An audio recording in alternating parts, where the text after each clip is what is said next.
Just when the last clock's kitten sneeze settles into hush and marble bus lean back from eavesdropping, a faint rustle rises from beneath the palace conservatory. Few know that under rugs of tropical palms, an entire bedchamber of seeds warms itself on brick flues, dreaming of a spring it will never see. These seeds, sunflower, flax, orchid, and anise, cannot be left to nap untended. Their dreams must be catalogued, turned, and whispered, till lest they sprout untimely or forget. Which hemisphere they're destined to remember.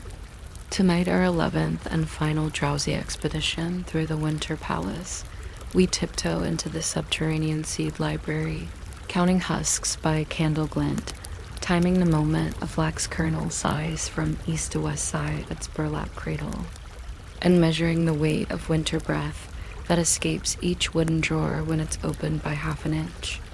No bouquets, no hothouse blossoms, only the quiet arithmetic of dormancy kept in perfect suspense.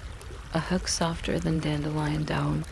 Imagine a seed so patient it waits 3 generations, just to make sure the soil misses it enough to care when it finally wakes. The seed library sits behind an iron grate beneath the conservatory's tiled floor.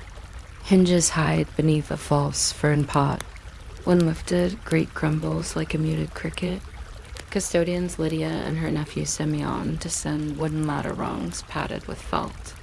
Lydia carries a cedar box lined with wool in which rest, a goose bone tweezers, a brass pocket scale capable of weighing half a grain, a glass vial of clove tinged, linseed oil for continuity, though plants not clocks, and a soft brush fashioned from molted canary feathers. Semyon brings the seed ledger bound in birch bark, charcoal pencil stubs, and a miniature sand glass whose sand is actually finely milled chamomile petals which float slow, ensuring they tick an indulgent quarter hour. Air here holds faint sweetness of peat mingled with lime plaster. Rows of shallow drawers march along walls, each labeled in faded ink, some letters shaped like seedlings themselves. Lydia begins at drawer A3, Sunflower, Cremine, 1842 harvest. She slides drawer open a breath. A wooden stop halts at 2 inches. To discourage drafts, she waits 1 heartbeat, allowing temperature equalize, then pulls fully. Seeds lie in linen bags arranged in chevron order, stitching color to indicate moisture batch. She chooses bag with green stitch, unknotting drawstring with thumb flick, honed by years of embroidery. Sunflower seeds must be turned weekly, so oils distribute evenly and shells resist brittleness. She spills a palmful onto glazed tile, counts. Precisely 72 seeds, the number believed to echo petals on Catherine, the grape's favorite porcelain sunflower motif. With tweezers, she flips each seed from pale belly to dark back, arranging them into a slow spiral reminiscent of Fibonacci, swirl but offset by 1 degree each night to ensure conversation with adjacent rows never repeats itself. Semyon sketches. Quick spiral icon next to date. A 3G swirl +1. Moisture check next. She places 3 seeds on brass scale pan. Counterweight a silver oak grain once carried by palace horse Hamletsky. If balance tips left, seeds too heavy absorbing moisture. Tonight Poyer hover center. Semyon writes 0 delta M. They slide seeds back, pour remainder, or tie back. Replace drawer, leaving minute gap to rest brain of cedar wood. Drawer B4, flax, Ostrobothnian blue. Seeds minuscule, slippery. Lydia uses canary feather brush to stir them, listening for hush of shells rubbing. If hush sounds like silk sliding, dryness adequate. If like sand, over dry. Tonight silk hush with faint squeak borderline. She drips single droplet of clove linseed oil onto linen liner, seals bag, rolls gently so seeds kiss oil droplet, darkening to deeper umber. Semyon marks drop symbol resembling comma. They move methodically drawer by drawer. Path plotted to form serpentine route, ensuring floor beams load evenly over decades. Orchid seeds in drawer C6, stored inside glass vials. They examine file cloudiness should remain starved of moisture, one file fogged at base. She swaps cotton plug for fresh, drying neck with cloth warmed under elbow. Writes note for glassblower to craft new files next month. Mid-shift, chamomile sandglass drains.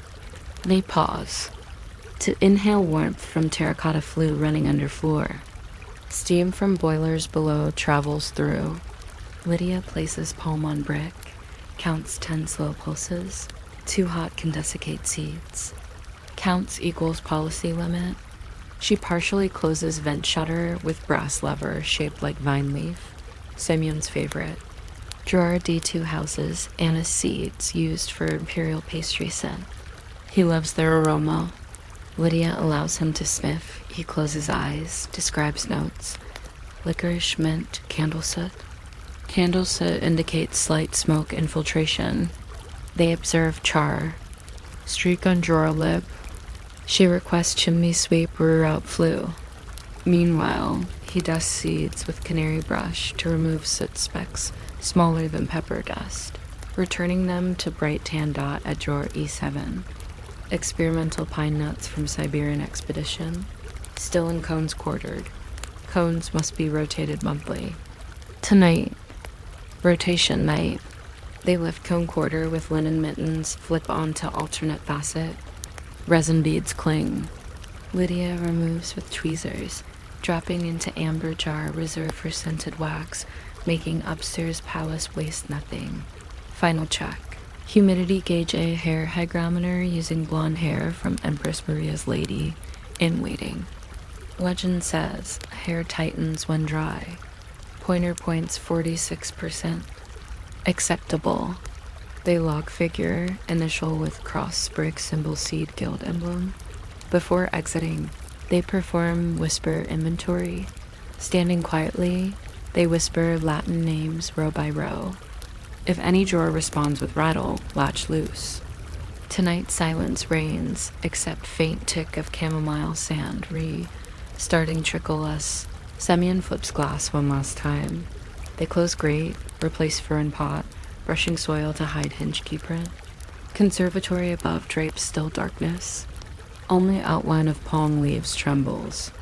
Seeds now turned, weighed, fluffed, and promise spring dreams. Stable. Future botanists may open these drawers, marvel at uniform oil distribution, wonder who painted chevron stitches, and analyze clove molecules tracing back to staircase wax. Timing Palace Micro-Ecosystems by Senalone.now. Breathe like a linen bag swelling, then settling under sunflower hush. Inhale, hold swirl, exhale flip.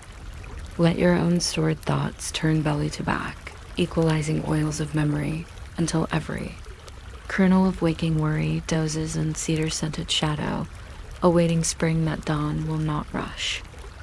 Hours after the porcelain fox retreats into its freshly glossed shyness, and Gregory's feather settles between calcium beads, a small brass door behind the palace library's cedar ladder clicks ajar. Through that door slips the horologers, guild 2 men and 1 woman who keep the Winter Palace's pulse, steady by winding every clock before dawn yawns over the neva. Their nightly march is not a race against time so much as a lullaby sung to it, persuading each pendulum to exhale rather than tick too eagerly. Tonight, our 10th hush-laden promenade through Petersburg's sleepless palace, we stroll alongside their winding quays, counting the precise clicks that tighten each mainspring, timing the pause they allow for gears to yawn between turns, and measuring the hush that falls after a clock throat clears in gratitude. No midnight chimes, no dramatic gong, only the languid arithmetic of 108 clocks. Agreeing to keep secrets at the same tempo. Let us start with a hook as soft as a second hand that forgets to hurry. Picture a clock so courteous it hesitates half. A beat, just to be sure you have finished your thought before it says tick. The guild comprises Anton the key bearer, Irina the oiler, and young Pavel the note taker. They emerge from the brass door wearing wool slippers whose soles have been dusted with powdered graphite. Graphite makes them both silent and faintly slippery, encouraging a glide rather than a step. Anton carries a leather roll of 14 winding keys, each tagged with linen ribbon embroidered in a different shade of moonlight gray. Irina holds a glass vial of horological oil tinted amber by a shaving of clove-so tradition of staircase. Wax has found its way here. Pavel shoulders a ledger bound in shagreen, its pages ruled into columns labeled clicks, beats, drift. Side out first stop, the obsidian mantel clock in the green drawing room. Its case, carved from volcanic glass, reflects. The lantern glow like a midnight puddle. Before Anton winds, Irina tests pendulum clearance by slipping a strip of rice paper between bob and case back. The paper must travel without resistance. Tonight it whispers through with room to spare. Anton selects key stamped with tiny volcano symbol, inserts into arbor, and begins winding. 11 clicks is the prescription, each click followed by a heartbeat of rest so the spring may settle. Pavel counts aloud in near whisper. 1, pause. 2, pause until 11. Ledger receives obsidian 11 Zeroth's drift. 0 drift because Irina, listening to escapement, hears no uneven tick. They move to the marble lung case tucked beside the ambassador's cloak stand.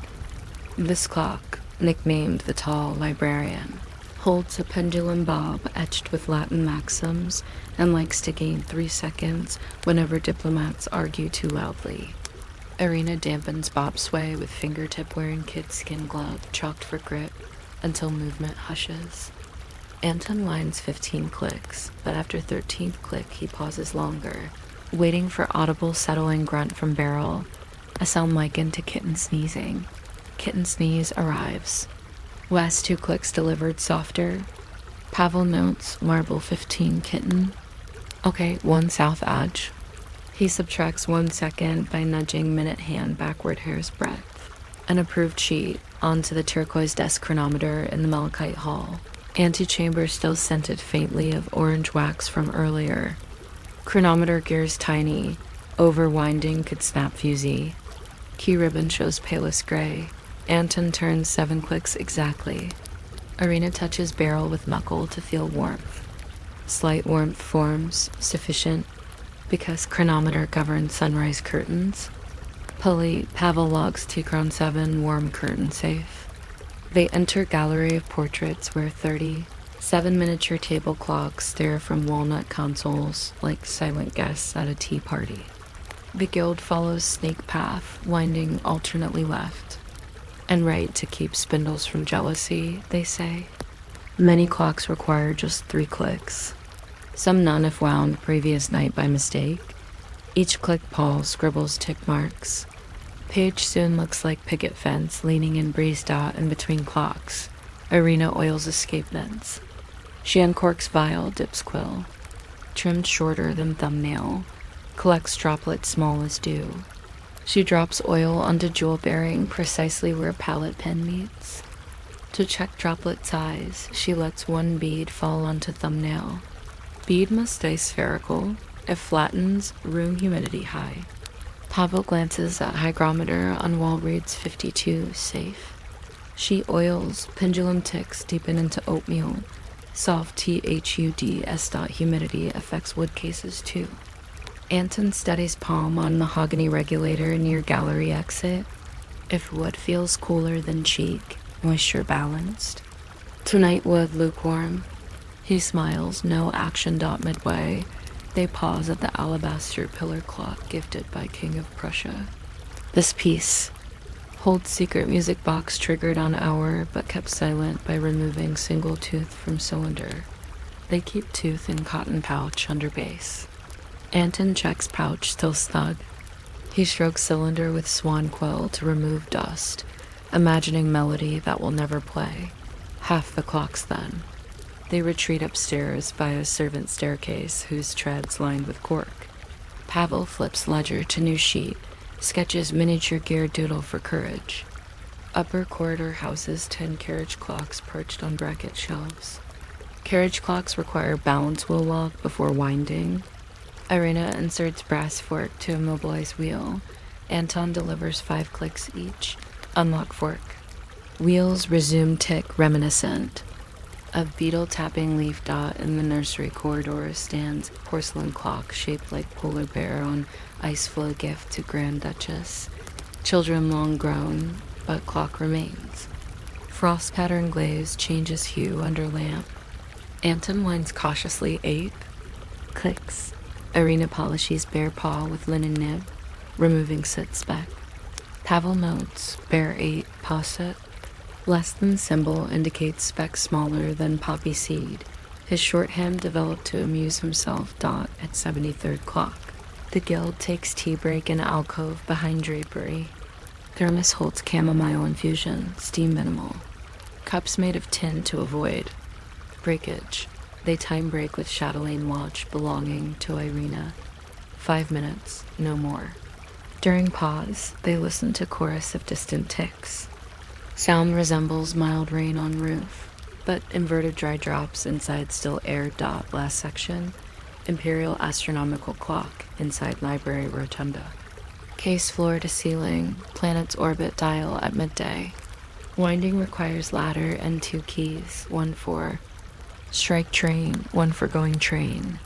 Anton ascends, belt tethered. Wayne's going train 21 clicks. Strike train 0 because chime disabled during nights. Irina below watches pendulum bob as large as some of our lid. Amplitude remains generous. Pavel writes, Astro 21, strike off amp good. Few checks prior. Drift column plus 3 seconds yesterday. Should correct by small pendulum nut twist. Anton lowers wrench on cord. Pavel twists nut half turn clockwise. They wait 2 beats. Tick interval narrows. Irina approves with nod. Dot with all 108 clocks addressed. Guild performs synchronization finale. Gathered in rotunda, they stand still, listening. If tick chorus falls into accidental unison surge every 62 plus or minus 3 seconds, job successful. Surge arrives. Like wave of tiny shoe taps, building then fading. They smile. Anton raises hand, declares time willing. They sign ledger bottom. Total clicks 434. Oil drops 17. Adjustment 6. Kitten sneezes 1. Pavel scrawls miniature hourglass drawing, which Irina shades with blotter corner, their inside joke. Keys re-rolled. Oil vial corked. Hygrometer notebook. Updated. Graphite slippers slip back through brass door. The library resettles. Only beholder is marble bust of Catherine, who seems to lean fraction closer to obsidian mantle clocks now, contented tick. Centuries hence, horology scholars will study palace clocks, marvel at consistent mainspring wear patterns, attribute to mythical automaton caretaker. They will find kitten sneeze term and margin, publish papers arguing acoustic spring cues pre-echoed modern torque sensors. So, as your own inner chronometer searches for smoother hum, imagine leather-rolled keys turning 11 deliberate. Clicks dewdrop oil jewels sighing into brass, and marble busts eavesdropping on 108 clocks, persuading seconds to cue politely. Let breaths follow tick. Pause cadence, inhale tick. Exhale pause, until your personal mainspring drifts into kitten sneeze, slumber, and midnight decides to wind itself tomorrow. When all the crystals have finished mapping their moonlit cartography in every malachite, column lounges beneath its private aurora of rain-bowed shards. A door the size of a storybook spine swings open in a corridor few residents remember exists.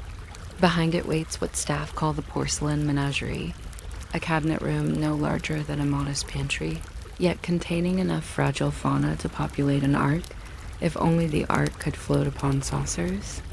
Here, watchdog spaniels no taller than a thimble stand sentinel beside cobalt-striped zebras, while mandarin ducks glazed in sunset pink glide forever around sugar bowls. These creatures demand nightly attention, not because they might escape, but because time, temperature, and careless echoes can persuade their enamel patterns to fade or craze. Tonight, our ninth unhurried visitation along the palace's whispered service routes, we walk among these vitrified beasts, counting the brushstrokes that coaxed every nostril flare, timing the minute door creak that signals the humidity. Gauge has reached its psi threshold, and measuring exactly how far a teaspoon's shadow may stretch before it dares touch a porcelain elephant's trunk. No tea parties, no clinking toasts, only the gentle husbandry of objects whose stillness outlasts seasons. Begin with a hook as light as steam, escaping a samovar. Imagine a porcelain fox so shy it lowers its painted ears each winter, not because the paint lifts, but because the glaze contracts in sympathy with the snow outside. The custodians of this cabinet number only two: Vera, keeper of glazes, and Gregory, guardian of microclimates.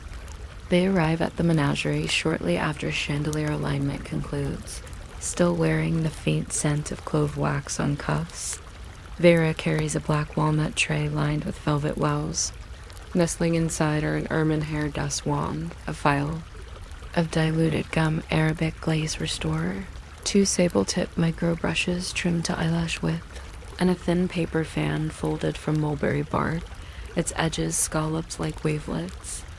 Gregory follows bearing a leather-bound hygrometer notebook, a stoppered vial of calcium chloride beads, a goose feather quill for poking air currents, and a brass key that, when turned clockwise 2 full rotations, can coax a copper vent.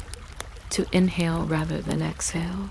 The cabinet walls are paneled in polished birch, yet every shelf top wears felt runners dyed horizon blue to echo the dish's cobalt underglaze. Shelves spaced precisely 5 finger breadths apart, a distance chosen in 1799 to accommodate the tallest swan tureen while leaving enough headroom for comfort, as if tureens could experience claustrophobia. Against the back wall, a thermometer patched together from blown glass and rose gold numerals ticks at 1/16th degree increments. Above it, a tin cherub blows a whistle whenever mercury strays beyond 62 degrees Fahrenheit, though. In truth, the whistle is silent, its reed removed after startling a valet a century ago. Instead, the cherub merely puffs its cheeks in mute admonishment. Vera starts at lower shelf left. She greets each figurine with nod, describing glaze condition. In half-voice syllables: cat, satin, even. Hair matte tip, cetillator, goose, gloss good. Hair's matte ear tip arises from dust layers scarcely visible. She twirls ermine wand between thumb and first finger, letting static coax dust away like thread drawn from cloth. She counts. 17 strokes per ear, the traditional number a Dresden factory apprentice once boasted could rescue any rabbit from gloom. Gregory hovers with lantern shielded by mica. As dust motes dance into lamplight, he notes angle of descent. Steeper descent suggests heavier air, confirm hygrometer reading 61.8. Comfortable dot the fox with contracting ears. Awaits mid-shelf. Vera examines ear points under magnifying loop suspended on ribbon. She sees hairline crazing lines, translucent like river ice. Not widening yet, worth glaze feed.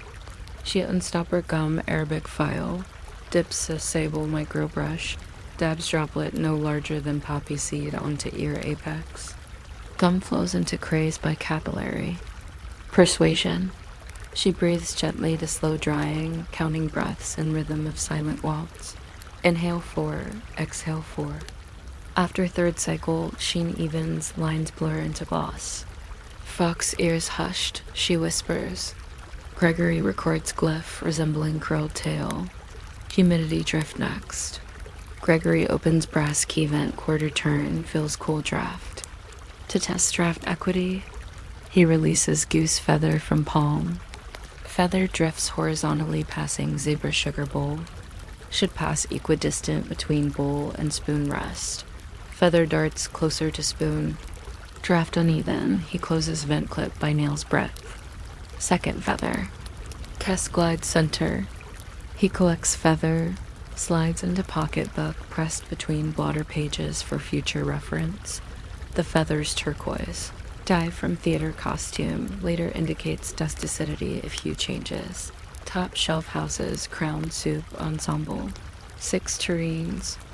Shaped as imperial orbs, each capped by gilded cross handles that unscrew for washing. Gold can oxidize into pink hue if room air leans acidic. Vera rubs cotton bud along one cross, examines bud tip against lamplight. Whiteness unbroken, safe. She sets bud aside, marks crown 0 acid. If bud had blushed, she would have placed a single calcium chloride bead into hidden saucer behind turtle dove creamers to absorb moisture. Tonight not needed dot between animal armies stand practical pieces, teacup stacks, saucers, spoon trays. They too receive attention. Teacup rims susceptible to micro nicks invisible until candlelight chooses cruel angle. Vera rings each rim with wetted fingertip. Bell clear hum indicates integrity. Cup 4 rings dull. She inspects, finds nick smaller than sesame. She picks glaze restorer, mixes droplet with infinitesimal pinch of bone china dust, kept in vial labeled Imperial crumbs. Using pen of lithographer's needle, she fills nick, smooths edge with mulberry fan stiff corner. She sets. Cup to far right, so mark cures untouched by vibration dot at halftime measured by naphtha candle reaching carved line. They pause to stretch fingers. Gregory sips barley grain tea from tin mug, steam curling into cabinet, raising humidity by 0.2. He covers mug quickly, apologizes to thermometer cherub. Vera laughs once. Chalkboard outside allows 1 laugh tally. She will add dot final chores, adjust spoon shadows. Each demi-tasse spoon lies on felt wedge so that lantern at dawn will cast symmetrical shadow wings across saucers. Shadow length must not exceed elephant creamer trunk, else morning butler may think spoon askew. Using copper calipers, Vera measures trunk shadow baseline, then matches spoon tip to within barley kernel. 17 spoons adjusted. She hums counting. Song from youth, each verse naming a winter bird. Gregory exclaims silently when he sees albatross appear. They debate whether albatross qualifies winter bird, decide yes if lost. Dust captured and pocket jar sealed. Jar moved to supply cabinet, where marble pollen rests. Cross-pollination of dust someday forms restoration paste, ensuring nothing leaves palace ecosystem. Gloves brushed free of chalk into jar, wand encased in parchment tube, lantern dimmed. Cabinet door eased shut until latch whispers click reminiscent of spoon tinkle. Gregory locks door with swallow-shaped key, rotates 2 tumblers. He hangs. Key behind tapestry fringe where embroidered frog guards secret. Frog's thread worn. Tomorrow may need patch. Historians centuries hence may analyze glaze. Detect gum Arabic fingerprint. Wonder about clove wax molecules traveling from staircase. To porcelain menagerie. They'll publish microclimate and imperial ceramic display. Footnote ear contraction folklore, yet miss spoon shadow length rule dot, so while your own thoughts perch like porcelain sparrow atop glazed sugar bowl, imagine ermine hair. Wands coaxing dust into silence. Fox ears shimmering under poppy seed glazed droplets. And fithers drifting trial drafts before sleeping on birch shelves. Let breaths hum bell. Clear around rim of dreams inhale hum. Exhale rest until your inner menagerie curls inside velvet lined night and glaze contracts only to hug, never to crack. By the time the marble balustrades finish basking in their orange scented sheen and the last tremor of coin slide applause settles under cherub knees, a softer glitter awakens overhead in the malachite hall. 3 crystal chandeliers, each weighed down by more teardrop prisms than a rainstorm has raindrops, await their nightly alignment. This ritual is so tranquil that even dust motes hesitate to hover. Lest the slightest breeze tip a prism from its ideal 43 degree. Tilt and unravel the moonlight's planned embroidery across greenstone walls. Tonight, our eighth wander through the palace's hush-engineered machinery. We hover beneath those chandeliers, counting the number of facets that must agree with starlight, timing the faint click of brass hooks that decide whether prisms. Face true north, and noting why a dab of clove oil coaxed into a pin hinge matters more than any ambassador's toast. No ballroom waltzes, no swirling gowns, only the slow cartography of crystal mapping midnight. Hook light enough to float. Imagine a chandelier that blushes when the moon complements its sparkle and so turns. Each prism just a hair to look its best. The malachite hall lies dark, lit only by a lantern shaded in blue glass, so servant silhouettes blend with the marble's nocturnal hues. The hall smells of faint marble chill tinged with beeswax echoes from earlier polished sconces. High above, chandeliers rest like glass constellations tethered by gilt arms.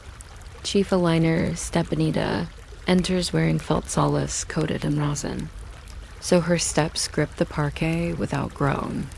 She carries a satchel containing a pocket compass, 2 kid skin gloves powdered in finely ground chalk, a sliver of beeswax infused with clove oil, and a small brass clicker used to measure prism swivel. Increments, each click equates to 1/2 degree. Access ladder awaits folded behind a malachite column, made of birch but veneered in faux malachite paint so it blends if forgotten, its rungs padded with velvet bands to silence footfalls. Stepanida unfolds ladder, its hinges sigh like distant pigeons. Apprentice Leonid steadies base atop felt pad. He strikes pocket, hourglass charcoal, sand turns it. The alignment must conclude within 1 flip, lest Dawn's clinging staff wonder. At ladder's cameo, before climbing, Stepanida tests hall stillness. She releases a single feather plucked from costume swan already famous among metronome custodians. Feather drifts, lands without drifting sideways, air calm enough. She tucks feather inside sleeve cuff as barometer souvenir. Atop ladder platform, her head aligns with lower chandelier crown. She dons kid skin gloves, applies chalk powder for grip. First task, confirm cardinal orientation. She balances small compass atop brass hub. Notes north arrow, points 2 degrees off chandelier's designated north-facing arm, one adorned with tiny enamel lily. 2-degree drift traced to floor tremors from afternoon moving of bronze statue. 1 hole over, she marks drift on slate shard hung at belt. Mun drift 2E. Correcting requires micro twist of suspension rod. Using brass wrench shaped like dolphin tail, she turns rod fraction until compass needle kisses 0. She waits 1 breath, checks again. Stable dot next, prism tilt sequence. Each of the 3 chandeliers boasts 128 large drop prisms and 276 rosette. Links. Tonight's maintenance rotates only alternate rows to distribute wear. She begins with row 1. She clicks brass clicker against first prism hook. Each click calibrates 1/2 degree. Ideal tilt 43 degrees, measured via protractor. Etched onto clear mica card slipped behind prism, lining card edge with vertical hall tapestry seam. Prism 1 shows 42. She presses prism clockwise 1 click. A faint ring like glass, sighing gratitude resonates. She logs OR1 P1 1/2. She repeats down row. Some prisms require negative click.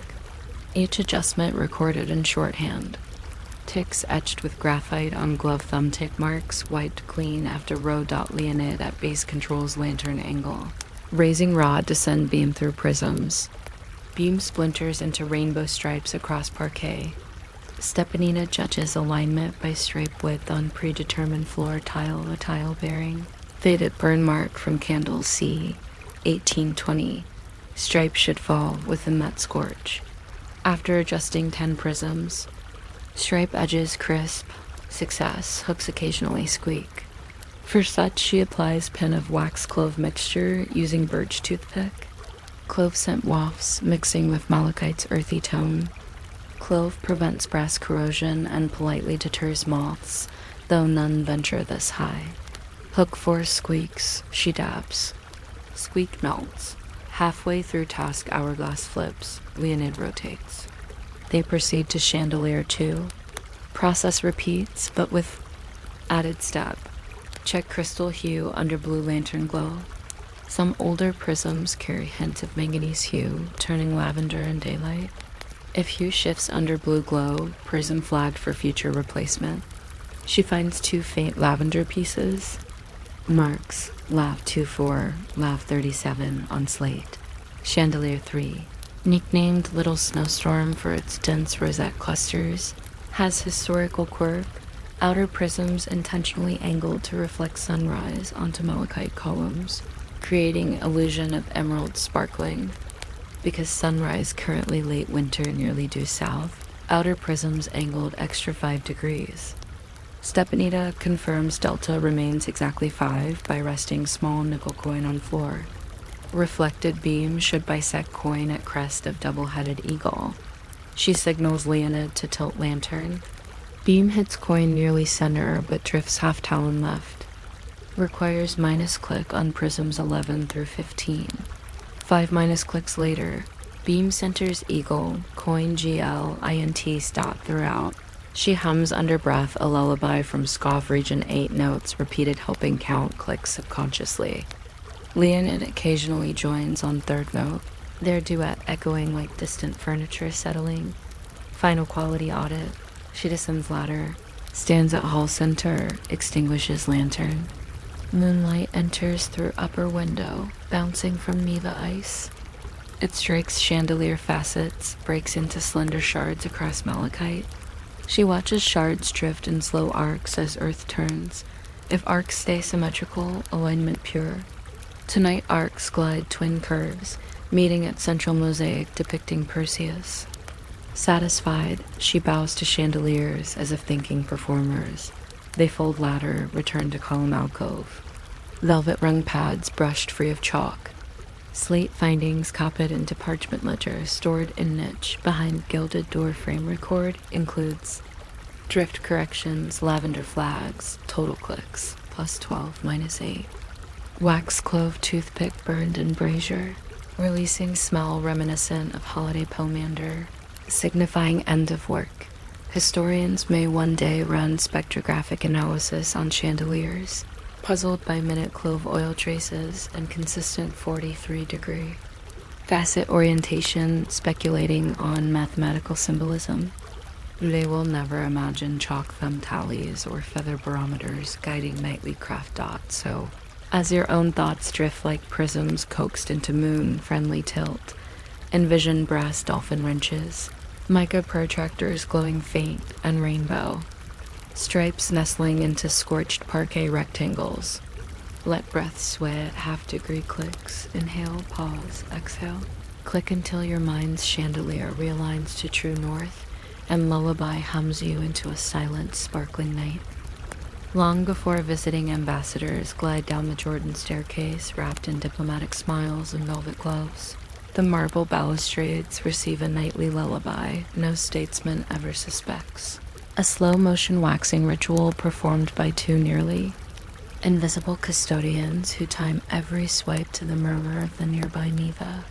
This staircase, which swirls down like a frozen river of white Carrara between gilded nymphs, rarely creaks, not because marble never complains, but because it's quartz. Veins have learned to nap under a thin blanket of beeswax buffed so softly that even their crystals cannot be bothered to sparkle. Tonight, our 7th unhurried detour through the winter palaces quieter. Anatomies, we linger beside these balustrade whispers, counting droplets of orange oil essence stirred into molten wax, measuring the radius of goat hair buffing, pads against the width of a single cherub wing, and listening for the faint brush kiss that proves a corner's dust has agreed to vacate. No grand entrances, no clicking heels, only the patient gleam of stone deciding to imitate moonlight. A hook almost too quiet to register, Imagine marble so polished that when nightlight drips across it, the light pauses to warm its hands before. Sliding away, the custodians Galena and her apprentice, Marco, enter the staircase hall through a service hatch camouflaged as part of a stucco cherub's pedestal. They wear felt overshoes stitched from reindeer hide to ensure footfalls register. Less than a sigh, Galena carries a cedar box roughly the size of a bread loaf. Inside rests a copper pot of solidified beeswax, a tin vial of orange peel oil, 3 goat hair pads sewn into rounded triangles, and a narrow boar bristle brush whose handle once served as clarinet reed holder. Marco holds a lantern shaded with parchment so light falls only downward, preventing glare on gilded stucco scrolls that could wake them with reflections before anything touches stone. Galena checks ambient humidity using a tiny brass hygrometer. Shaped like a tulip bud, it blooms open at 60%, closes at 30%. Flower tonight half open, rating 45, ideal. She notes on slate card, 45 J7, J meaning Jordan, 7 referring to 7th maintenance night of cycle. Slate card hangs from belt by silk loop dyed teal and spotted with long gone ink. Wax preparation begins in alcove beneath marble arch. Marco places copper pot on a trestle warmed by charcoal brazier, its grill filigreed in snowflake motif. Galena sprinkles 3 drops of orange peel oil into wax, each drop timed to land precisely after the prior ripple settles a measure Marco tracks by counting heartbeats silently. When wax glosses like still pond under twilight, Galena stirs. With tiny birch spatula carved with initial G viscosity test, she lifts spatula. If drip forms ribbon no wider than spider thread and snaps at half finger length, wax ready. Tonight ribbon snaps at right spot. She hums 2-note approval. They tackle balustrade segment 1, the inward curving section hugging first spiral. Galena moves boar bristle brush along underside nooks where cherub toes and leafy scrolls meet. Brush strokes number 24 per ornament, always clockwise to coincide with ascending traffic flow. Each stroke releases faint dust ghosts, which Marco chases with linen square impregnated with drop of lavender water left from icon cleaning crew. He folds linen thrice, wipes dust into pocket jar labeled marble pollen, a collected souvenir later mixed with plaster for microchip reparations. Wax application employs goat, hair pad warmed between palms until fibers fan out like timid anemone. Galena dips pad into wax, rotates once, then glides along marble in overlapping ellipses roughly size of saucer. She counts ellipses silently, 4 across each 90-centimeter stretch. Each ellipse ends with faint purr where pad lifts. Marco follows 5 steps behind with dry pad buffing in figure 8 loops smaller than postage stamp, coaxing wax into quartz veins. Buff loops counted by single eyebrow lift for every 10. Tonight each section receives 40+ loops, Polish. Progress tested by a coin trick. Galena places silver kopeck on rail, tilts rail slightly by pressing knee to support. If coin slides 3 hand spans before stopping, friction perfect. Less slide, wax thick. More, wax thin. First test coin. Slides 2.5 spans. She rebuffs 10 loops, tries again. Coin glides exact 3, spins once, settles showing Imperial eagle. She pockets coin tradition, insists same coin used entire shift to respect marble memory. They proceed downward step by step. Each step's edge receives single touch of wax pad along bevel to prevent microchips. Wax droplet counted against. Brush bristle width. Galena taps pad. Leaving kiss marks she smears with thumb gloved in chamois. She calls such kisses snow mold, as droplet fades into stone like first thaw. Between landings, Marco reinspects gilded stucco moldings framing. Arches. If orange hue from wax drifts onto gilt, color shift appears under lantern. He spots faint glint on leaf tip. Using cotton swab dipped in 132 alcohol distillate, He flicks stain away, then breathes to evaporate. Ledger notice later, leaf. 2R de oil. R stands for right side dot. At mid-spiral landing, they rest. Wax cools. Marco stirs to maintain ribbon consistency. Galena flexes wrists 8 times outward to prevent cramp. She examines goat hair pad for fuzz loss, plucks 3 loose hairs, tucks them into beeswax pot where they will merge into brew next heating, nothing wasted. Lower half of balustrade features lion paw feet carved into pedestal blocks. Paw grooves accumulate grit tracked by minister's boots. 4 brush bristles cannot reach depth. Galena uses quill root trimmed into micropick. She loosens grit. Marco vacuums with mouth-blown bulb aspirator originally made for medical. Cupping, he deposits grit into pollen jar. They giggle quietly at paw, tickle a loud single laugh per shift. Index chalkboard near exit marks tonight's giggles. Final pass involves dry gauze polish. Gauze stretched over hand like puppet, stroked along entire rail, and continuous run must complete without releasing contact. Galena begins at top, glides downward, adjusting body pivot to staircase's swirl. She finishes with breath to blow. Stray fiber away, Marco trails lantern. The glow reveals marble grudging but grateful. Quality confirmation. She leans over rail, observes reflection of chandelier above. If sconce shadows appear crisp, polish adequate. Tonight reflection wavers. Slightly near second cherub's knee. She touches up with quick pat swirl and gauze glide until knee reflects properly arch lamp prong. They extinguish brazier by sprinkling ash water, VelvetHist fade. Copper pot covered with oak lid. Residual wax will congeal for next shift. Pads brushed with horsehair comb, hung on rack warm from stove. Boar brush washed in vinegar bowl, bristles stroked dry. Slate card updated.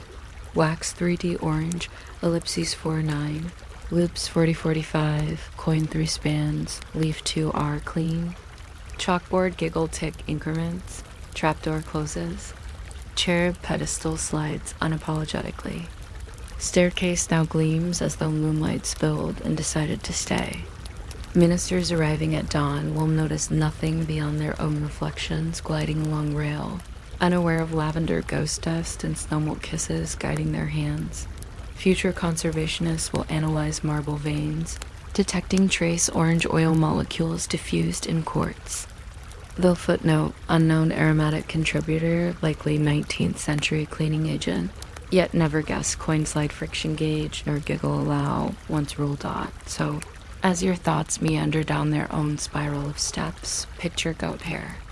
Pads tracing saucer ellipses, wax ribbons snapping spider thin, and silver coins skating 3 hand spans before resting under Imperial eagle. Let breaths buff figure 8s, inhale left loop, exhale right, until your mental staircase polishes. Into quiet, reflections sharpen, and dreams step lightly along rails still warm from velvet moon.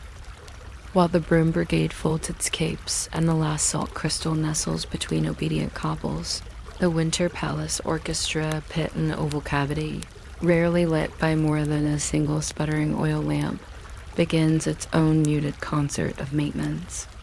This is not the grand ensemble of balalaikas and oboes heard during Imperial galas. Rather, it is a tender rehearsal staged for an audience of slumbering velvet seats. The nightly tuning of the Tsar's metronome collection. Tonight our 6th gently ticking stop along. St. Petersburg's corridor of cozy curiosities, we linger beside brass pendulums no larger than carp scales. Note the barely audible click that signals varnished thirst on a rosewood case, and measure. The oscillation drift of a nickel escapement using nothing but the shadow of a moth's wing. No opulent arias. No thunder rolls of timpani, only the soft precision of gears determining the tempo of dreams. First, a drowsy hook. Imagine a metronome so polite it asks the silence for permission before beginning its next tick. The pit sits. Beneath the grand ballroom stage, accessed by trapdoor disguised as parquet starburst. Its air carries faint echoes of last decade's hurdy-gurdies, along with sandalwood polish applied to music stands above. Here, 12 metronomes line up. Walnut workbench, each encased in wood so fragrant that even moths drift by just to reminisce about forests. Each instrument originally served to keep orchestral rehearsals in time, but the Emperor, fond of gentle repetition, ordered that at least one metronome tick softly through each night to remind insomniac palace guards that time too prefer. Walking rather than galloping, Chief Custodian Yelena begins by removing velvet desk covers. She folds each cover along creases measured earlier with bone-handled ruler whose edges were graphite ghosts. Beneath cover number 1 emerges a pyramidal mahogany metronome adorned with tiny mother of pearl snowflakes. Yelena raps the crown twice with knuckle. If the wood replies with mellow thud, haste moisture adequate. To make thud edges toward. Hollow, she notes, and bone thirst. In ledger trimmed in silver leaf, before winding keys, she checks brass pendulum rods. She holds thin sliver of beeswax candle near rod. Flame reflection should travel smoothly along brass length without ripple. Any ripple indicates tarnish patch. On mahogany pearl one she finds ripple near midpoint. She rubs rod with cloth soaked in 1 to 8 solution of vinegar and water, then buffs with chamois until flame reflects like moon on calm lake. Pendulum bobs bear graduated weights shaped like tiny books, each representing tempo marking. Yelena slides bob to weight labeled adagio, verifying friction by lifting bob with feather from stage costume swan. If feather tip moves bob, clamp too loose. Feather wiggle negligible, friction good. She sets bob at adagio mark, pushes.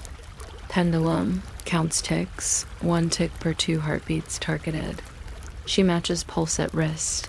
Tick, heart, space, heart perfect. Meanwhile, apprentice even inspects key wind tension of walnut metronome guild node 3. He inserts brass key, turns, until mainspring clicks at cabbage, crew term for deep clunk. Count of turns from rest to cabbage recorded nightly. Ideal 14. To night wind stops at 15. Possible spring slack. He pens wool 3 slack 1 with quill dipped and diluted. Oak gall midnight blue sibling from episode 3 but thinned half as thick. Yelena next employs moth shadow method to measure. Oscillation drift. She positions small oil lamp 4 inches behind metronome, waits for moth inevitably drawn to flame. When moth wing crosses beam, its shadow sweeps pendulum face. She counts cycles between crossings, drift acceptable if shadow. Aligns every 30 ticks. On the MP1 alignment at 32, she trims escapement knob with ivory file, 2 strokes tests again, 30 ticks. She releases moth, whispering banks in case the insect cares. Lubrication ritual follows. Micro pipette of whale oil derivative, now rare, but old supply remains, dips into escapement gear. Exactly 1/2 drop permitted. Yelena touches gear tooth, watches oil bead hug brass, not spill. She dabs surplus with filament of hair fur. Any more oil invites dust, any less yields squeak capable of waking violin echoes overhead. Ivan rotates. To rosewood metronome, whose paintwork features gilded daffodils. Rosewood dryness test. He breathes near wood. If exhale vanishes within second, pores thirsty. Tonight breath lingers 2 seconds. Fine. He wipes surface with cloth infused with orange peel wax. Humming note from Lullaby, Volga Boatman at quarter tempo to ensure strokes even. Ledger rows proliferate. R double to south, okay? D3 slack +1, MP1 drift fix 30. Columns. Include oil code, O equals 1/2. Polish code, P equals orange, and tick count. Yelena composes columns by gliding goose quill sideways. Nib angled 45. Ink flows like T slow pour dot at half hour mark timed by metronome. Ticking 900 counts crew selects nightly sentinel. Rule. Instrument whose tick resonates at frequency matching palace cat per recorded last feeding. Cat. Named Serena Nap. Her purr measured with tuning fork B flat minus quarter tone. Yelena uses tuning fork, strikes gently against desk, holds near each metronome pendulum. Mahogany Pearl 2 resonates faint purr-like flutter. Decision reached. MP2 Sentinel. They wind MP2 to 12 turns, set bob at Andante Moderato, 92. They muffle others by inserting felt wedges at escapement teeth. If wedge aligned at numeral 7, pendulum holds softly without stress. All others wedged, lids closed, covers replaced. Sentinel left uncovered, lamp placed 2 feet behind 4. Gentle glow. Before leaving, crew tests room acoustics. Even stands at doorway, snaps fingers. Echo should die within 4 reflections. He hears 3 in half. Velvet drapes doing work. He bows, log final entry. Sentinel MP2 and Mod 92. Others mute, all thirst lines above threshold. Yelena stamps ledger with wax seal shaped like tiny treble clef hazelnut size again. Wax strip from same Carmen bar as decree seal, but laced with beeswax so color softer. Lamp wicks trimmed, flame lowered to barley whisker height. They close trapdoor, parquet starburst slides flush, leaving sentinel tick, weaving lullaby inside pit. Future musicologists will discover maintenance. Log, marvel at moth shadow drift method. Write papers on acoustic purring calibrations.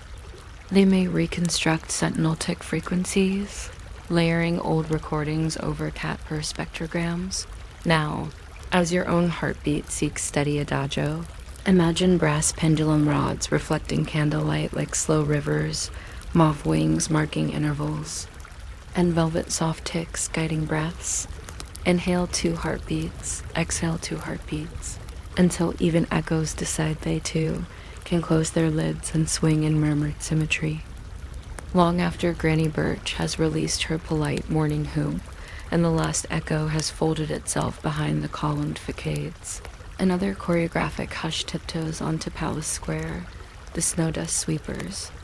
These custodians of crystalline, hush consider it their duty to persuade every flake dislodged by the cannon's greeting to settle in patterns, soothing enough for ministers' boots to ignore. Tonight our 5th, gently crunching step through Petersburg's still half, dreaming we linger beside bristle brooms, bound with reindeer sinew, count the glimmers caught in iron lamplight, and measure the curvature of copper scoops designed to escort snow grains toward drains that gurgle like sleepy riverlets beneath the cobbles. No grand marches, no glittering parades, only the soft diplomacy of brushes negotiating with winter begin with a hook so quiet it barely knocks. Imagine an army whose sole weapon is a broom, whose victory is judged by how silently the square inhales again. The sweepers gather in a stone guardhouse tucked behind the immense Alexander column. 3 walls hold pegs laden with wool capes, but everyone reaches for the same 2 capes every night, rumor says. Moths keep warm under the others, so best to leave them be. On a wooden rack rest 9 broom heads of birch bristle, each topped, with hickory staff shaved thinner at grip, so hands and mittens feel something like dexterity. The sweepers, 6 in all, select their brooms by height correlation. Tallest man, shortest broom, ensuring posture bends evenly across crew, and no one stands stiff enough to invite backaches. Danilo, crew lead, stands second shortest yet picks. Middle broom, claiming it's less about stature than mood. Before stepping into square, they test broom resonance. Each sweeper sets bristle on flagstone, taps handle with knuckle. If broom hums at pitch, similar to kettle pre-whistle, bristles. Stiff enough. If hum duller, bristle water logged from previous shift. Tonight 5 hum kettle, 1 hum teacup. That hummer is traded for spare kept above stove. Spare hums kettle, equilibrium restored. Oleg, the hum tester, notes and charcoal tally. K. 500 to 0. They inspect copper scoops, neck shallow shovels curved like half-moon pastries. Scoop lip must meet paving stones without leaving snow streaks. To gauge, they lay scoop on tabletop sprinkled with flour. Push scoop forward. If thin line of flour remains beneath lip, lip warped. Tonight all scoops pass flour test, though one. Leaves fleck no longer than breadcrumb. They decide negligible, yet mark scoop for fleck. Sergei warms that scoop beside coal brazier and nudges lip flat with wooden mallet cushioned by felt square tap. Rotate, tap again until breadcrumb fleck no longer appears. Out and square, dawn still faint. Only lampposts cast amber halos trembling. And cold. Snow dust from cannon blasts covers stones like sifted sugar that forgot to sweeten anything. The crew fan out in wedge pattern. Danilo at point, 2 pairs behind, 1 lone sweeper tailing to catch strays. They step heel-toe, preventing. Squeak between leather solace and snow crust.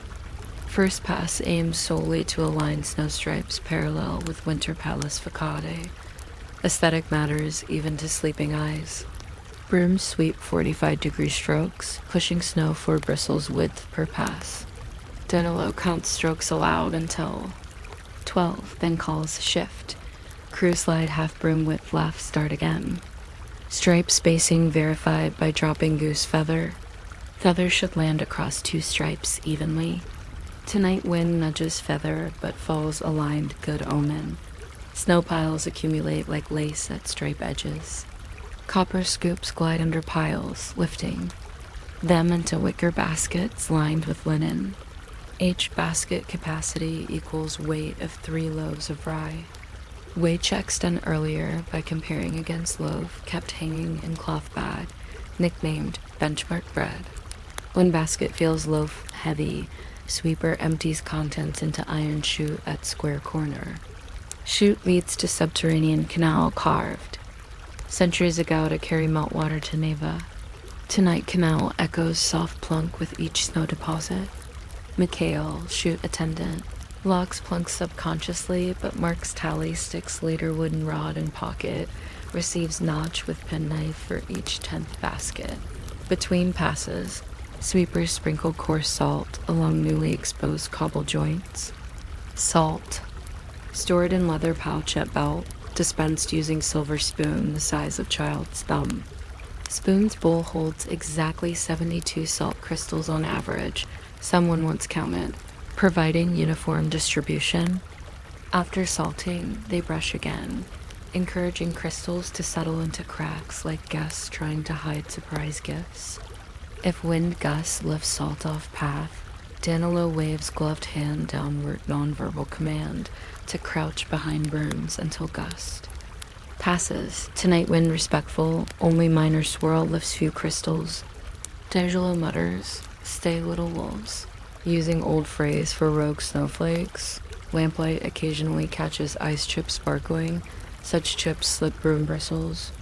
For these, Oleg wields diamond stick, a slender iron rod tipped with chisel. He taps chip edge, crack sounds like sugar glass. Chip splits, brooms whisk halves away. Each diamond stick strike recorded mentally as tink. Crew once bet how many tinks before Aurora fades, average 6. Tonight by 3rd pass, 2 tinks ring. Ledger later will note, their work includes listening for stone complaints, small. Creaks from granite edging when sudden cold hits reheated surface under stove vent. Danilo stops broom mid-sweep, kneels, lays ear near stone. If here's tick pop, marks chalk X on stone, meaning stone may need mortar rest stuff come spring. Tonight he chalks 1 X near central drain, describing pop like nutshell break. He circles X so mason sees. After hourglass worth of sweeps hourglass carried in wool pouch, filled with charcoal dyed sand, they pause for breath. Tea steward arrives bringing tin pot wrapped in felt, pours birch bark tea into lid used as cup. They sip. Steam mingles with snow haze, forming cloud low enough to tickle mustaches.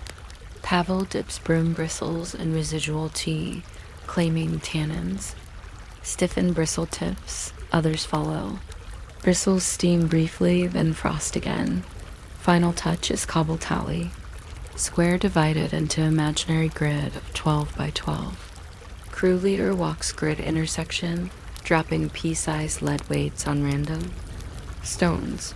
If weight rolls more than half stone width, surface still slick. He notes slicks on chalk tablet strapped to wrist.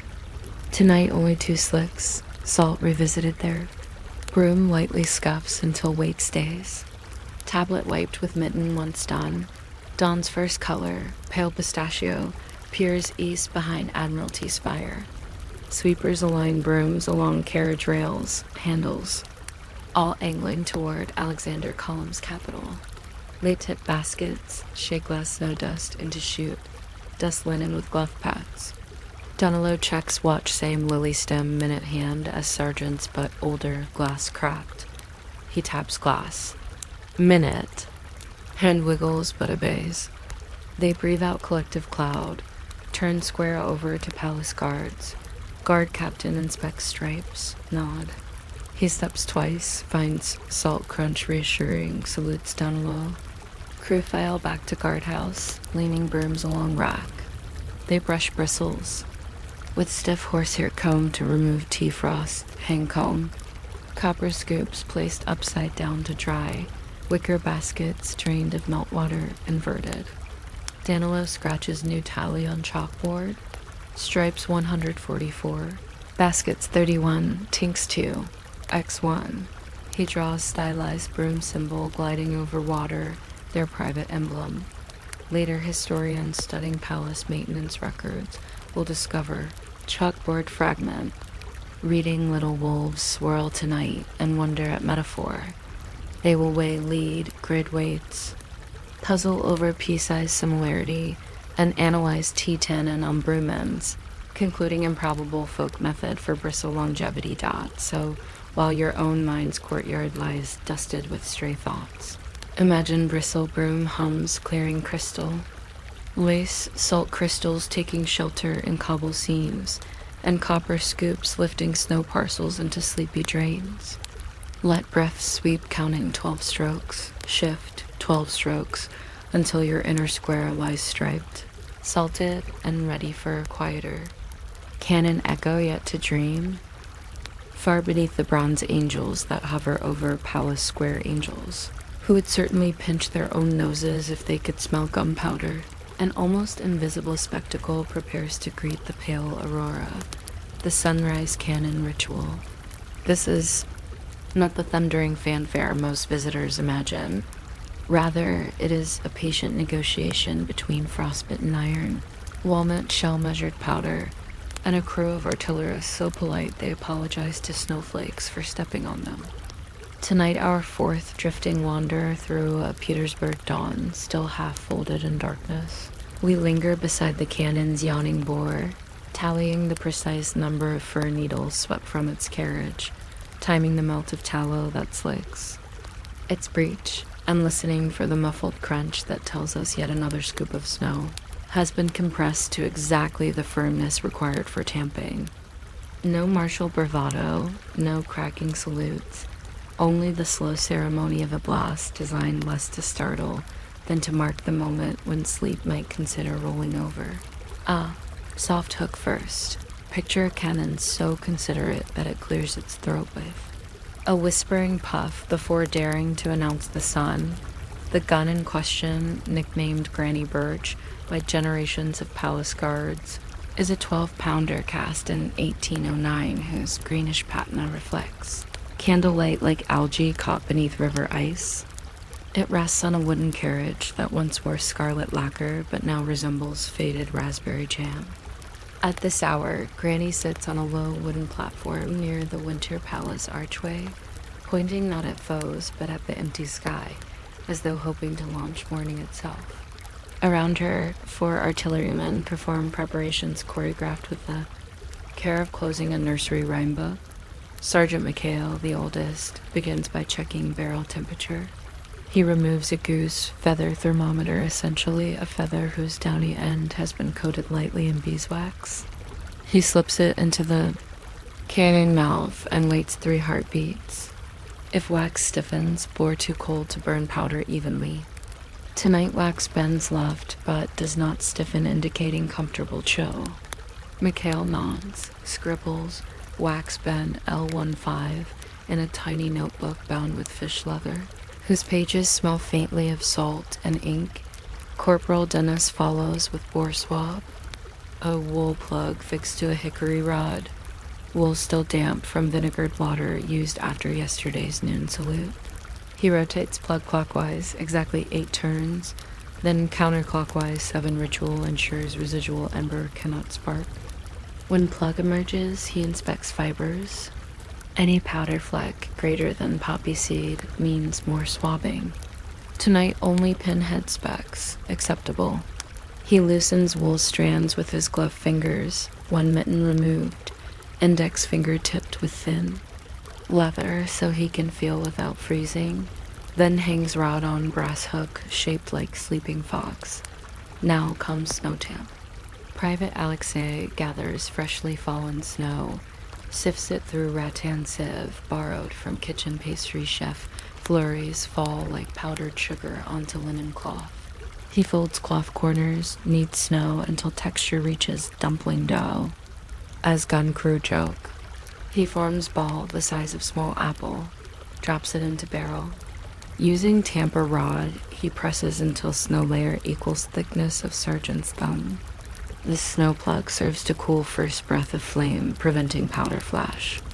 Before command, Alexei marks tamp height by scratching faint line on rod, then wipes scratch with tallow line will vanish by next firing, ensuring ritual always starts anew. Powder charge next. Powder stored in silk bag dyed duck egg blue to distinguish. Sunrise charge from louder noon charge, crimson silk. Weight measured by walnut shell halves. 6 halves of powder produce mild boom, respected by pigeons, 7 shocks windows. Corporal Dennis scoops powder into brass pan balanced on scale where counterweight is walnut shell filled with dried peas. Once pan's balance level as ice lake, he pours powder into parchment cartridge tied with horsehair thread. He twists top, whispers, spit of dawn, crew superstition, and slides cartridge into barrel until it rests atop snow plug. Fuse crafting, thin strip of linen soaked in saltpeter solution, dried under stove, then coated with beeswax so it burns. Politely, Sergei, youngest recruit, cuts fuse to length of 3 barley kernels laid into tip. He sets strip on upturned palm. If strip droops beyond first knuckle, too long. Tonight droop perfect. He crimps one end into goose quill holder, pinches with copper clamp shaped like tiny tulip bud. He inserts fuse into vent hole, leaving tuft length of fingernail showing. Sergeant Mikhail applies tallow around cascabel, rear knob, with brush. Made of badger hair cut from hat brim brush, travels in figure 8 motion 11 times, ensuring uniform coat. He notes in book, tail fat 11 loops. Tallow smell of smoked lard wafts, mingling with faint pine from carriage planks. A long pause follows reflective silence built into ritual. Crew step back, lean on carriage rail padded by felt to avoid chill bite. They gaze toward Neva, where ice cracks softly like distant applause. Each man exchanges no words. They count breaths, allowing powder to settle. Mikhail counts to 30 by tapping mitten tip against coat button. At 30, he straightens. Ignition time must coincide with astronomical dawn minus 2 minutes, giving echo time across square before sunlight kisses horizon. Timekeeping rests on pocket watch gifted by Zarina. Watch's minute hand shaped like lily stem. This watch kept in velvet pouch, tucked inside sergeant's inner vest to stay warm. Mikhail removes watch, peers by lantern glow.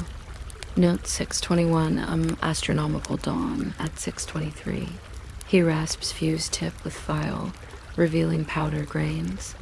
Strikes steel wheel against flint, capturing spark on fuse. Fuse hisses, burning at rate 1 barley kernel per breath. 4 breaths later flame. Dives in the vent, Granny Birch clears throat. First comes subdued hoomp like someone puffing flour off a shelf, followed by gentle boom that vibrates snow on palace balustrade. Snow dust poofs off ledges, drifting in spirals before settling. Echo bounces off Admiralty spire, returns muted. Pigeons flutter exactly 2 wing beats, then resettle as if embarrassed. Crew wait. Alexei counts 1 breath, 2, then steps forward. Vent still smoldering. He inserts bronze worm, a screw tip, rotates thrice, removes powder remnants, now black snow.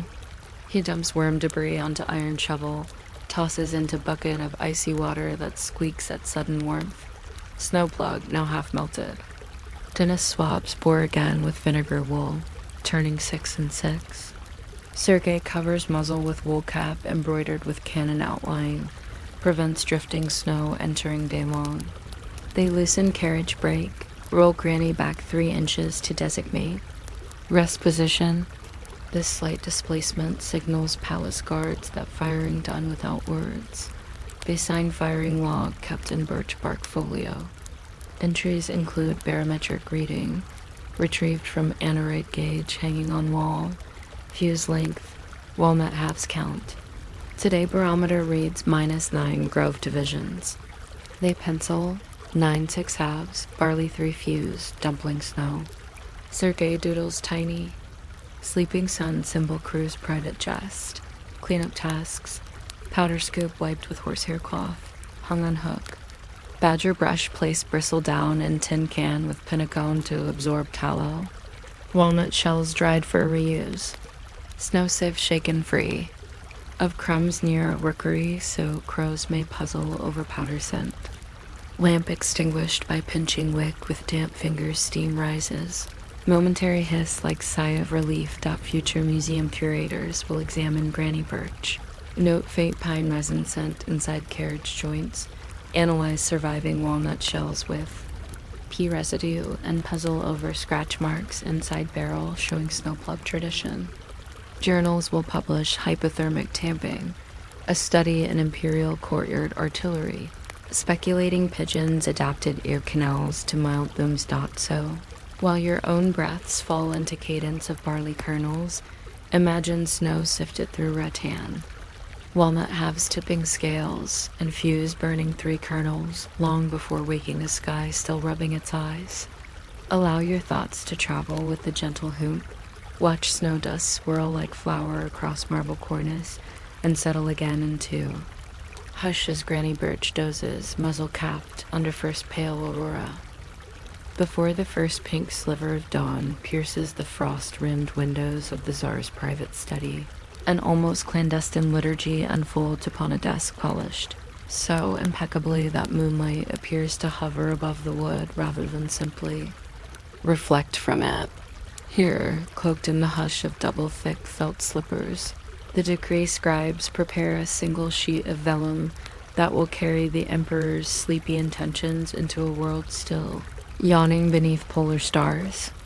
Tonight, our 3rd unhurried wander through Petersburg's winter palace. We linger beside parchment, edges burnished to the thickness of a fingernail wafer, count the precise number of oak gall ink drops stirred into an inkstone colder, then river ice and drift with the slow exhale of sealing wax that chooses to puddle rather than pool. No fiery autographs, no bureaucratic uproar, only the patient ceremony of words getting dressed for a very formal nap. A gentle hook settles. Imagine graphite lines, so faint they exist only long enough to guide a quill tip, then fade away like breath on glass the moment ink arrives. The study itself feels less like a room and more like a snow globe entirely convinced its flakes must remain, suspended until someone whispers permission. Walls paneled in Circassian walnut cradle shelves of ledger books whose spines swell ever so slightly when humidity dips. Each shelf fits so snugly that even the slim gap between leather and wood is tracked on a vellum slip marked with dates and signing. Commentary about Petersburg's capricious barometer. A single porcelain stove at the far corner emits a murmur of heat. On its glazed blue tiles, a pair of cherubs wrestle a laurel wreath. Some resident joke about winning over drafts. On the central desk rests the vellum sheet, cut earlier from calfskin cured in solution of lime and ash. Thickness measured by sliding. It beneath a brass arch micrometer. Pointer must fall exactly between the engraved snowflake and the tiny sun. Symbols denoting winter weight parchment suitable for cold ink flow. Tonight pointer kisses the snowflake's outer ray perfect. The vellum's edges have been ironed with a heated agate burnisher until they shine faintly, almost metallic, discouraging stray fibers that could drink ink like thirsty mischief. Ink preparation begins in a shallow rock crystal well. Ekaterina's senior decree scribe taps dried oak gall shards into mortar, precisely 7 fragments, each no larger than a pea split. She crushes them with alabaster pestle until powder resembles early snow settled on charcoal. To this she adds 3 pinches of iron sulfate, the color of damp slate, and 1 bead of gum arabic that rests like a tear frozen mid-fall. Over a flicker from a lamp fueled by bare fat so hot its flame never dares flicker, she warms. A spoon of distilled water drawn earlier from a silver decanter crusted with hoarfrost. When water steams but does not simmer, she pours thread thin. Trickle over powder, stirring 13 times clockwise, 13 counter, until ink darkens not to black but to the deep midnight blue favored by His Imperial Majesty. Ledger slit, propped by inkstone, reads 7 grams, 3 south, 1A, 13C, 13cc. A recipe known so well, yet always written. Lest memory grow cocky. A goose quill, wing feather grade, awaits trimming. Sergei, the younger clerk, whiffs quill to ear, flicks. Fingernail along shaft.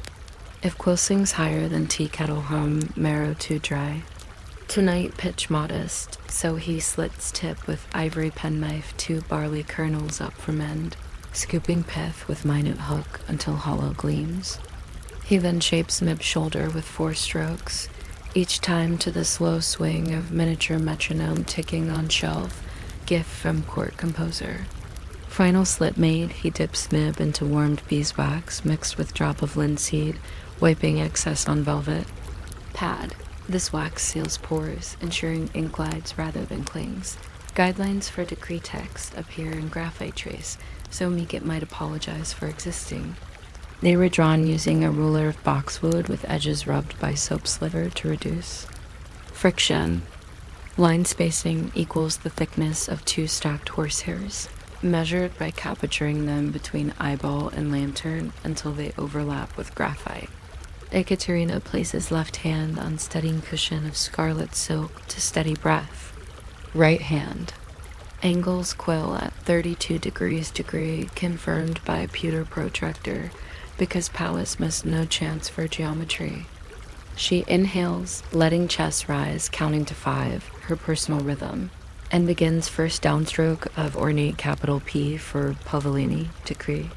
Ink's midnight hue expands along vellum fiber like a secret deciding to reveal itself 1 vowel at a time. Writing pace is almost glacial, 1 syllable per 2 heartbeats. After every 6th word, Sergei blots with sheet of rag paper dusted in finely ground pumice. He lowers blotter and lifts again in 1 fluid bow so fibers do not peel ink. Tails. He inspects blotter. If too little residue, perhaps ink thickening. He might whisper, drop. Ekaterina pauses. Sergei stirs ink with slender silver stirrer shaped like icicle, resetting viscosity. Mid-paragraph. A minute draft sneaks under window sash, nudging candle flame. Wax begins to lean. Tatiana, assistant. Flame minder, tilts shade to guard flame. She checks room thermometer, a glass vial filled with alcohol dyed crimson and etched with fleur-de-lis. The meniscus dips half degree. She slides mink fur draft stopper against so. Ink unaffected. Quill resumes its pilgrimage of consonants. While text grows line by line, Vasily, keeper of seals, readies wax. He shaves slices from bar of carmine wax infused with pine resin, drops shavings into brass spoon. Spoon rests over coal brazier. Resin scent escapes, reminiscent of cathedral Christmas. When wax puddle glows as thick ruby syrup, he tests droplet on marble tile. If droplet sets within 7 breaths, viscosity correct. Tonight it sets at 6.5. He adds sliver of beeswax to slow cooling, retests 7 precisely. Ekaterina finishes last flourish. Lifts quill, breathing quiet exhale of satisfaction. She compares letter spacing across margins. Edge justification perfect enough that only 2 letters dared lean beyond ghost lines. She lifts sheet by ivory tongs, passes to Vasily. Vasily folds vellum into triptych outer, flaps meeting in middle using. Bone folder warmed between palms to prevent cracking. He positions fold so Imperial crest watermark appears under seal site, ensuring authenticity. He dribbles wax puddle onto crease intersection, forming pool diameter of a hazelnut. As wax still shivers, he presses lid seal with 2-headed eagle. Dye, applying steady pressure of exactly 3 silent counts. Removing dye, he inspects crisp feathers on emblem. None blurred ledger mark will read, seal crisp, hazelnut. Final step, ribbon threading.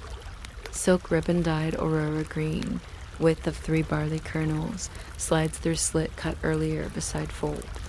Ribbon length measured from tip of thumb to first knuckle universal cord measure. Sergei knots ribbon into bow shaped like sideways.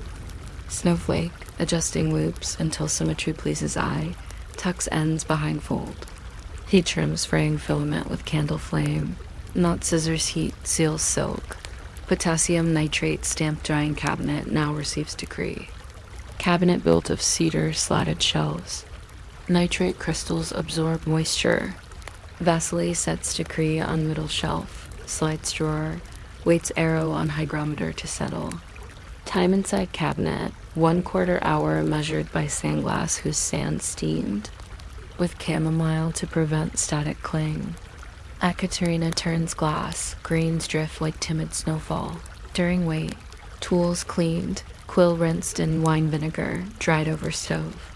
Excess ink poured into lead vial labeled midnight to differentiate pigment from noon blue. Spoon scraped, wax residues returned to bar mold. Ivory penknife wiped. Parchment trimmings collected in envelope for bookbinders. Glue dot 1/4 hour passes. Decree emerges dry, glow of wax, seal now rich burgundy. They place sheet inside walnut dispatch box lined with swan down and underpinned by lead. Wait so pages remain flat on sleigh journey. Sergei locks box with key shaped like minuscule harpoon. Tucks key into pocket-lined silk stitched to coat interior. Outside, sleigh bells faintly jingle preparation from episode 1 culminating. Decree box will ride under fur rug until sunrise. Cannon thaw snow dust across Palace Square. But for now, study lamps dim. Brushstrokes fade in memory. And resin aroma mingles with rose ink to coax yawns from watchers at doors. Future archivists will peer at ribbons. Aura green dye. Analyze pine resin wax and note midnight blue iron gall unmatched by daytime decrees. Footnotes will debate hazelnut seal diameter. Some will propose walnut. None will suspect hazelnut roll stems from groom's snack once dropped on desktop, so as your own ink of consciousness flows slower, imagine oak gall darkening into midnight. Hue, wax cooling to hazelnut pool beneath twin eagle crest, and ribbon boughs settling like sideways snowflakes atop velvet hush.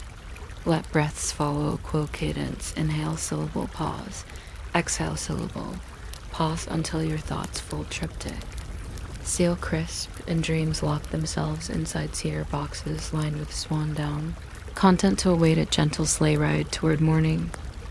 Take a long, unhurried breath and picture the Neva River a few hours before dawn, sheeted in a glassy white that creaks only when nobody remembers to listen. Somewhere near the riverbank, a stable boy almost too young to button his own collar, is polishing the brass bells that will soon jingle on the palace sleigh, yet he polishes so gradually that each tiny clink sounds like porcelain settling after tea. That, in truth, is where the morning's entire commotion begins, not with cannons or decrees, but with 5 bells the size of walnut shells and 1 length of braided leather rein that still smells faintly of juniper oil rubbed into it last Tuesday. Over the next several paragraphs, we'll not leave this modest corner of ice and echo. Instead, we will drift slowly through the minutiae of pre-dawn sleigh preparation until every buckle, rivet, and horseshoe nail has settled into a hush comfortable, enough to ease even the czar's advertising nightmares. The coaching shed leans against a snow-dusted wall, shaped more by frost than design. Its doors warped just enough that the top hinge sighs whenever the wind reconsiders direction. Inside, lanterns burn a mixture of whale oil and a thinning of pine resin, producing a sweetish smoke that no one remarks upon because everyone working here has nose tips too chilled to bother with aroma. The floorboards, laid decades ago from birch felt north of Lake Ladoga, flex microscopically under felt boots. Some say if you close your eyes, you can tell which boards were replaced after the 1837 fire because they complain with a younger squeak. But tonight the boards all sound half asleep. The sleigh itself resembles a lacquered bowl tipped onto runner's dark green where the varnish is thick, lighter at curves worn by cuffs and corners of fur coats. A groom named Stepan kneels beside the port runner, measuring blade, angle against the floor with a brass protractor whose markings have nearly vanished under fingerprints of former grooms long since retired to villages nobody records. The correct clearance, he insists to no one in particular, is 2 barley kernels, no more, no less between blade edge and straight line sighted along plank. He removes 2 actual barley kernels from a pouch at his belt, places them on the board, and slides a sliver of birch bark between kernels and blade. If bark touches both, angle approved. It does, though, barely, which pleases Stepan enough to hum half of a lullaby his mother sang only when linen froze stiff on the washing. Lined up, meanwhile, the youngest stable hand, Pavel, deals with horse blankets. He removes each wool rectangle from a cedar trunk lined with lavender sachets and shakes. At exactly 7 times odd numbers discourage moths, he believes. With every shake, pale dust motes drift into lantern glow like snow, deciding to imitate. Feathers. Pavel's gloves, stitched from repurposed officer uniform cuffs, land lightly on blanket hems, smoothing wrinkles the way one might pet a cat who fully expects affection. When he finally folds each blanket over the side rail, the fold's angle matches the mirrored slope of the sleigh's lacquer curve, a remembrance of geometry lessons he only half understood. Attending to the sleigh bells requires a patience, born less of discipline than of weather. Brass contracts in cold, narrowing the crescent slit that lets each bell ring. If the slit narrows too much, the clapper within tiny iron bead with diameter no greater than a pea strikes wrong, and produces a dull thud.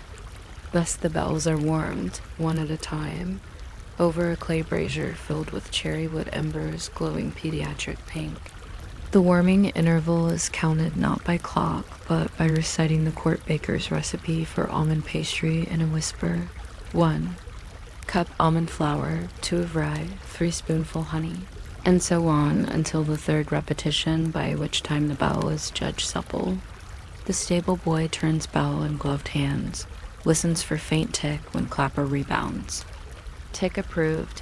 He threads bell onto leather strap using a brass screw whose thread was cut last spring by a locksmith whose name escapes everyone, though his tiny, L-shaped maker's mark remains proud on every head. Leather straps deserve their own ceremony. They were tanned in Crimea and soaked afterward in a vat of juniper berry mash. Even in winter, the mash's aroma resurfaces when strap flexes. To test suppleness, Step and bend strap into circle, pressing ends so holes align. If the smell of juniper emerges clearly, moisture content still above critical. Tonight, the scent is faint but present satisfactory. He rubs a dab of bare fat along creases, polishing until surface shines enough to reflect lantern's shy flame. Iron sleigh runners earn final pass from Sergei, the farrier's helper who believes ice friction can change by as much as a potato. Skin's width, depending on how thick a coat of tallow sits along edge. He melts tallow in tin cup, dips goose feather quill, and paints stripes so slender it could hide behind an eyebrow. He tests smoothness by balancing a thin wafer of birch on blade, then puffing from 2 inches away. If wafer glides entire length, a blade without twist, coat even. Tonight it glides, pauses near end, yet clear of stutter. He puffs once more. Wafer slips off, disappears under straw. Test considered passed out at the stable's rear bench. Tatiana, the harness custodian, writes notes with a graphite pencil that has outlived 6 lid sharpenings. Her script is looping, each loop doubling back as though reluctant to leave previous. Letter behind, port runner angle aligns. Bells at pastry count, juniper scent moderate, tallow pass second puff. She signs only the initial T, adding a flourish shaped like icicle drip. The ledger's paper smells of starch from cloth rags, recycled in the palace laundry, yet also a faint turpentine from the carpenter's workshop upstairs. Future archivists may puzzle at the mixture. Finally, there is the small matter of the sleigh rug, the very last object passengers will notice before they notice nothing but wind. The rug is sable-trimmed wool, dyed deep cobalt with cochineal, overlay creating a shadowed purple only visible when moonlight spies it. Pavel lays rug across seat, fluffing brim so no seam shows. Then with wooden brush lifts nap and slow strokes toward backrest. Always toward backrest. Brushing forward would set wool against expected stroke of winter coats, causing friction sparks. Whether sparks happen is doubtful, but rolls accumulate snowflake by snowflake. Each seems small until you feel their drift. With these tasks concluded, the coaching shed falls into a hush so complete that even frost seems to wait outside. The stable boy hangs leftover barley kernels from a nail superstition, says they keep mice away from harness loops, and snuffs lantern wicks with a copper cap shaped like a sleeping bell. Smoke curls upward, twisting like a question mark too, shy to settle into punctuation. Somewhere outside, the Neva ticks beneath its ice shell, reminding everyone that water flows, even when no one bothers to stare at it. Centuries from now, a curator in St. Petersburg will brush off a lacquer sleigh from palace storage and find faint juniper lingering in straps. A walnut-sized bell whose clapper still pings true if warmed, and a ledger scrap stuck between seat cushions reading only tallow past second puff. He will wonder what puff, what breath, floated across birch wafer a long time gone dot, so as you draw your own cloak closer and listen to the near silent grinding of runners poised on ice, allow your thoughts to glide along barley kernels of clearance. Wax bells counting pastry recipes and wood smoke spirals curling into a ceiling of patient winter stars. Let your breathing become the measured puff that nudges the birch wafer along tallow shine, until every last worry glides to rest and first light peers through frosted glass corridors scattered with icon scent still hours away, but already promised. Take a long, unhurried breath and picture the Neva River a few hours before dawn, sheeted in a glassy white that creaks only when nobody remembers to listen. Somewhere near the riverbank, a stable boy almost too young to button his own collar is polishing the brass bells that will soon jingle on the palace sleigh. Yet he polishes so gradually that each tiny clink sounds like porcelain settling after tea. That, in truth, is where the morning's entire commotion begins, not with cannons or decrees, but with 5 bells the size of walnut shells and 1 length of braided. Leather rain that still smells faintly of juniper oil rubbed into it last Tuesday. Over the next several paragraphs, we will not leave this modest corner of ice and echo. Instead, we will drift slowly through the minutiae of pre-dawn sleigh preparation until every buckle, rivet, and horseshoe nail has settled into a hush comfortable, enough to ease even the czar's advertising nightmares. The coaching shed leans against a snow-dusted wall, shaped more by frost than design. Its doors work just enough that the top hinge sighs whenever the wind reconsiders direction. Inside, lanterns burn a mixture of whale oil and a thinning of pine resin, producing a sweetish smoke that no one remarks upon because everyone working here has nose tips too chilled to bother with aroma. The floorboards, laid decades ago from birch felled north of Lake Ladoga, flex microscopically under felt boots. Some say if you close your eyes, you can tell which boards were replaced after the 1837 fire because they complain with a younger squeak. But tonight the boards all sound half asleep. The sleigh itself resembles a lacquered bowl tipped onto runner's dark green where the varnish is thick. Lighter at curves worn by cuffs and corners of fur coats. A groom named Stepan kneels beside the port runner, measuring blade, angle against the floor with a brass protractor whose markings have nearly vanished under fingerprints of former grooms long since retired to villages nobody records. The correct clearance, he insists to no one in particular, is 2 barley kernels, no more, no less, between blade edge and straight line sighted along plank. He removes 2 actual barley kernels from a pouch at his belt, places them on the board, and slides a sliver of birch bark between kernels and blade. If bark touches both, angle approved. It does, though barely, which pleases Stepan enough to hum half of a lullaby his mother sang only when linen froze stiff on the washing. Lined out meanwhile, the youngest stable hand, Pavel, deals with horse blankets. He removes each wool rectangle from a cedar trunk lined with lavender sachets and shakes. It exactly 7 times odd numbers discourage moths, he believes. With every shake, pale dust motes drift into lantern glow like snow deciding to imitate. Feathers. Pavel's gloves, stitched from repurposed officer uniform cuffs, land lightly on blanket hems, smoothing wrinkles the way one might pet a cat who fully expects affection. When he finally folds each blanket over the side rail, the fold's angle matches the mirrored slope of the sleigh's lacquer curve, a remembrance of geometry lessons he only half understood. Attending to the sleigh bells requires a patience, born less of discipline than of weather. Brass contracts in cold, narrowing the crescent slit that lets each bell ring. If the slit narrows too much, the clapper within tiny iron bead with diameter no greater than a pea strikes wrong, and produces a dull thud. Thus the bells are warmed, one at a time, over a clay brazier filled with cherry wood embers glowing pediatric pink.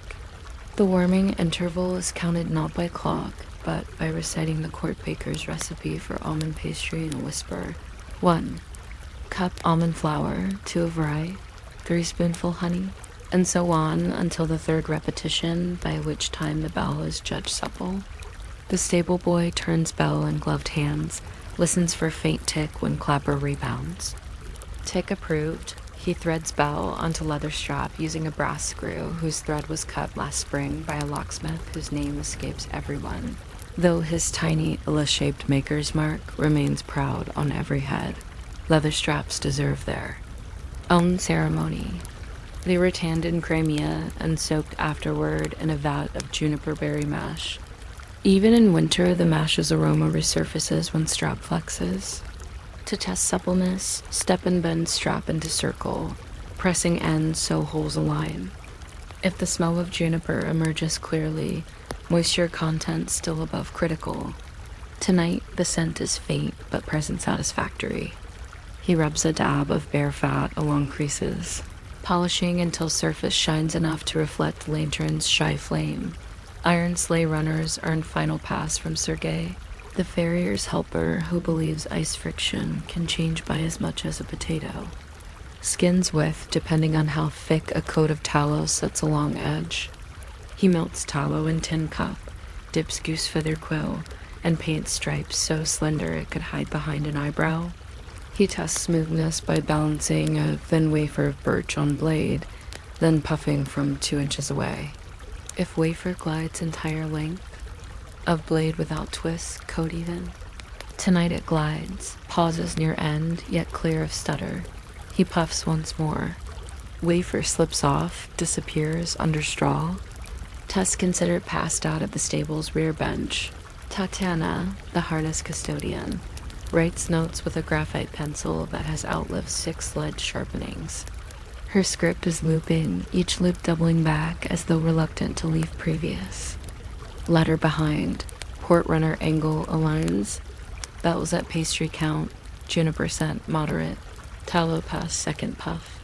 She signs only the initial T, adding a flourish shaped like icicle drip. The ledger's paper smells of starch from cloth racks, recycled in the palace laundry, yet also a faint turpentine from the carpenter's workshop upstairs. Future archivists may puzzle at the mixture. Finally, there is the small matter of the sleigh rug, the very last object passengers will notice before they notice nothing but wind. The rug is sable-trimmed wool, dyed deep cobalt with cochineal, overlay creating a shadowed purple only visible when moonlight spies it. Pavel lays rug across seat, fluffing brim so no seam shows. Then with wooden brush lifts nap in slow strokes toward backrest. Always toward backrest. Brushing forward would set wool against expected stroke of winter coats, causing friction sparks. Whether sparks happen is doubtful, but rules accumulate snowflake by snowflake. Each seems small until you feel their drift. With these tasks concluded, the coaching shed falls into a hush so complete that even frost seems to wait outside.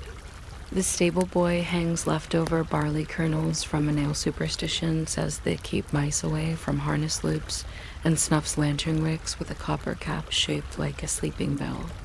Smoke crawls upward, twisting like a question mark too. Shiga settle into punctuation. Somewhere outside, the Neva ticks beneath its ice shell, reminding everyone that water flows even when no one bothers to stare at it. Centuries from now, a curator in St. Petersburg will brush off a lacquer sleigh from palace storage and find faint juniper lingering in straps. A walnut-sized bell whose clapper still pings true if warmed, and a ledger scrap stuck between seat cushions reading only tallow past second puff. He will wonder what puff, what breath, floated across birch wafer a long time gone dot so. As you draw your own cloak closer and listen to the near silent grinding of runners poised on ice, allow your thoughts to glide along barley kernels of clearance, waxed bells counting pastry recipes, and wood smoke spirals curling into a ceiling of patient winter stars.